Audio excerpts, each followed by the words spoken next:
نص زينه، ويتمنى الأمنية الأخرى أن يحقق لقب مع المريخ. بشة كذلك يتمنى أن يتوج هذا الأمر وهو عريس، يعني عريس حتى الآن، عريس المباراة نصر الدين الشغيل.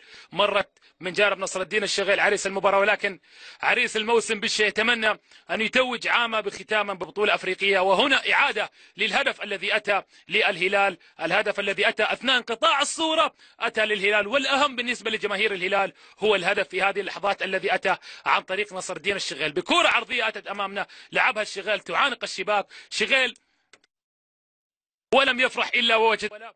مرت الكرة نيلسون في منتصف الملعب، تمريرة من نيلسون، ده اللي كنا بنتكلم عنه، كان دائما الدور بيقوم به اللاعب مصطفى طلعت. انطلاقه في الامام، نزار حامد مر من الاول، مر من الثاني، اتقدم للامام، ماشي وين نزار، يحاول نزار، هوبا هوبا هوبا هوبا هوبا على الطريقة المارادونية وعلى الطريقة الميسية، ولكن هذه المرة على الطريقة الهلالية السودانية نزارية لنزار حامد، ينذر فريق سموحة بهدف ثاني ويدون ثاني الاهداف على طريقة، لا مش نزار، نزارينهو المرة دي، نزارينهو. شوف نزار حامد قاطع مشوار وين، بشق الانفس بمهارة، مر وفات وعدى وسجل هدف من اجمل ما يكون. نزار حامد يشعل مدرجات الهلال، بل يشعل مدرمان وبحري ومعها الخرطوم بهدف من اجمل ما يكون لنزار حامد. هدف سيبقى خالدا